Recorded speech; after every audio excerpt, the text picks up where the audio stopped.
In this tutorial, I'll show you how to get Hulu on your Vizio Smart TV. Let's dive in.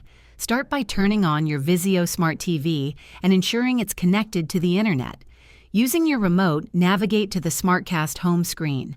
From there, go to the App Store or Streaming Apps section. Use the search bar to look for Hulu.